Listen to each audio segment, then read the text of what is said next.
It's always a pleasure talking to you and your viewers. Your take? Well, I think my colleagues in the studio have already covered some of the main issues. The big question is, whether there is any political accountability in all this national tragedy.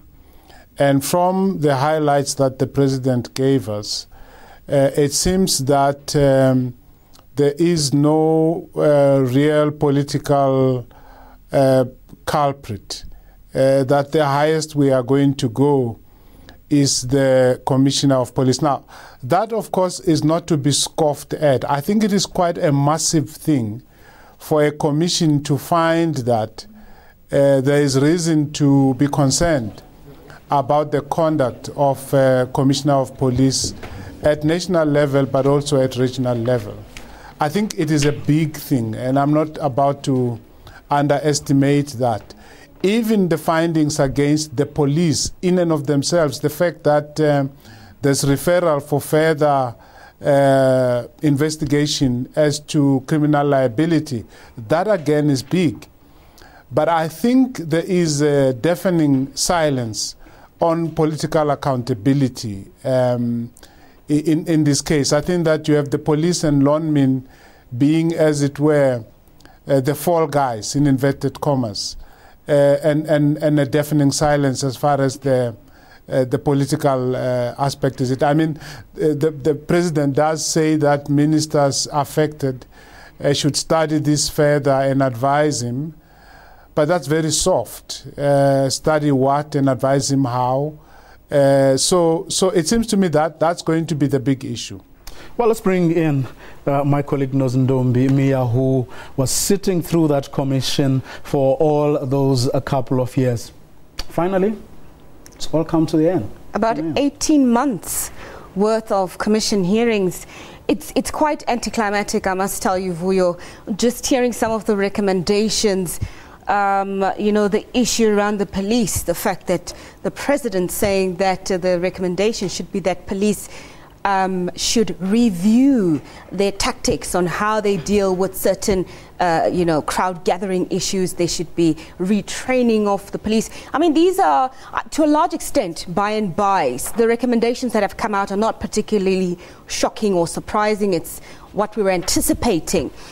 We did expect that National Police Commissioner Ria Pierre would face the key brunt of her decision-making, and to be held responsible for what eventually happened in the police's decision to move to a tactical phase, which led to the police using lethal ammunition to then shoot down those miners. So I must admit it's quite anticlimactic. I think a lot of media people who've been following this Marikana report are quite eagerly anticipating that 600-page report to really review it and scrutinize it and see what are some of the recommendations that came out.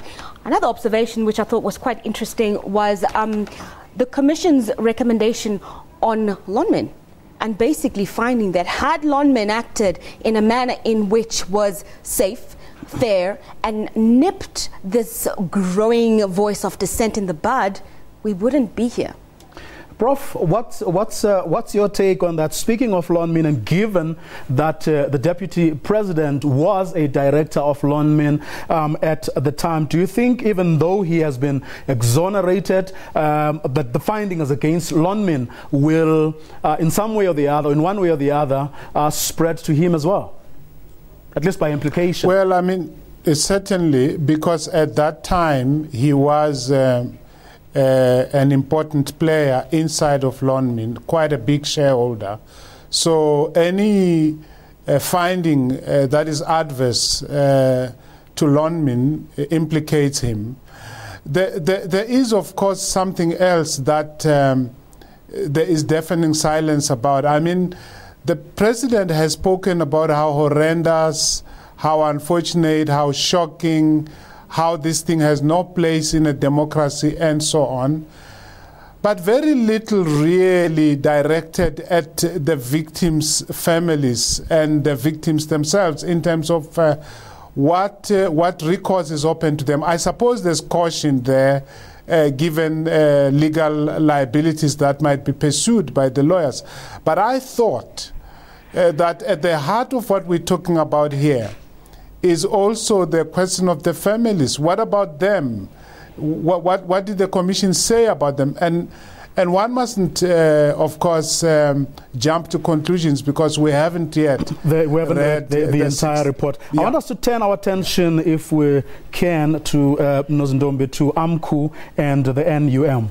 AMCU officials did, encourage inflammatory songs and did not ensure that the conduct of their members was upright. Again, on the NUM side, that they did not exercise their best endeavors, and they wrongly advised wrong drillers, for example, not smelling of roses, both unions. Definitely. They come out of this. Definitely. There needs to be an overhaul in Marikana, not just in Marikana, but in the entire mining sector, around labor unions, around issues of violence, intimidation.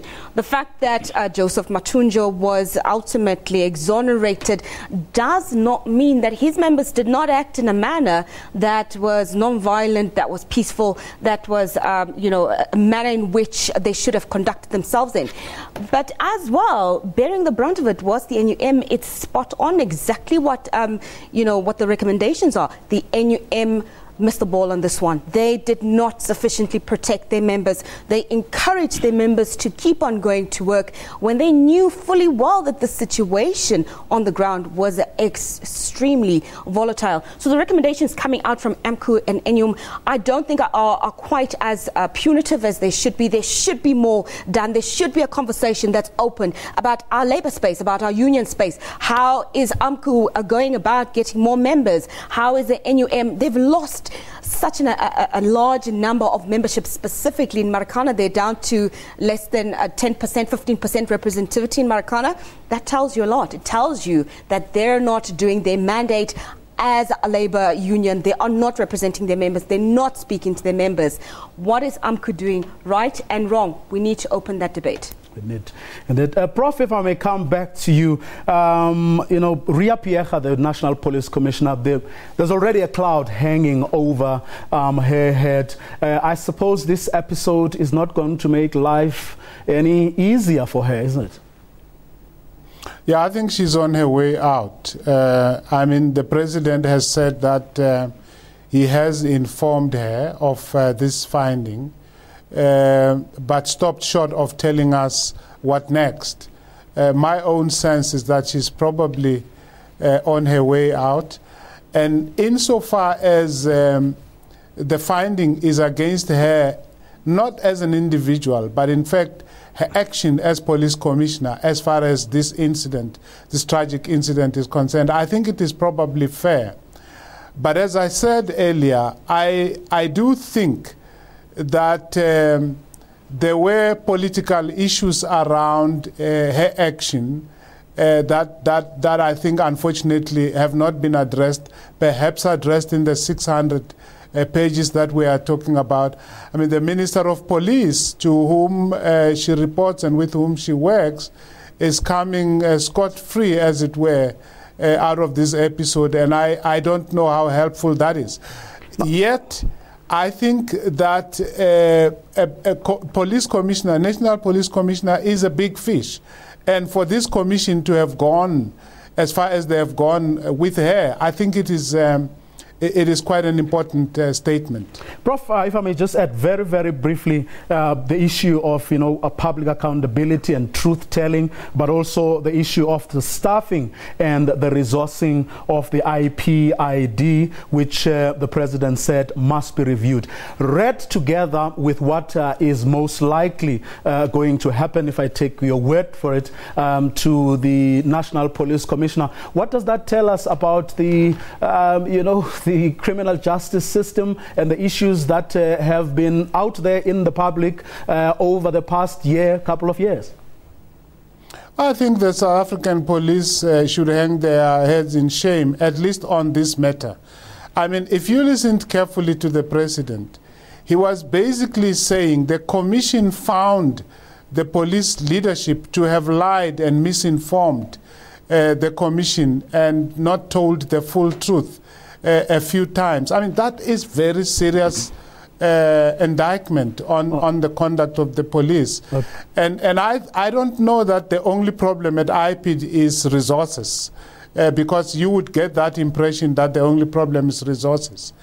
And one would need to see what the fuller recommendations are. And as Dali was saying, first aid is one thing, but we're dealing. It's really very minor in the, greater scheme of things. Allow me to come back to Nozondombi very briefly here, Prof.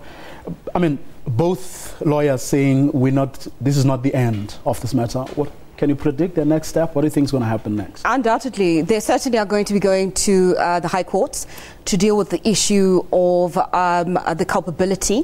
They're going to be filing the civil claims, and it's now going to come down to a case of the recommendations have validated some of their assertions and assumptions that the police were to blame, etc., etc. And it will give them more of a clout, more clout when it comes to the legal element of it. So that will be one element that we'll be seeing playing out throughout the rest of this year. But what is something that is such a critical issue is the issue of the president talking about further recommendations on more investigations. Certainly more investigations need to be done with regards to police, with regards to lawmen. So this is far from over, Vuyo, exactly like Darling Pofu said. We're at the halfway mark, certainly, but there needs to be more investigation, more interrogation of exactly the factors that led to that situation. Nozondombi, Professor Tinyeko Malulega, thanks to both of you for joining us during the course of this special broadcast. And that's where we're going to leave it for this evening. But do watch our later bulletins, but also Morning Live tomorrow morning, where these issues will be discussed further. From me, for now, it's a good night.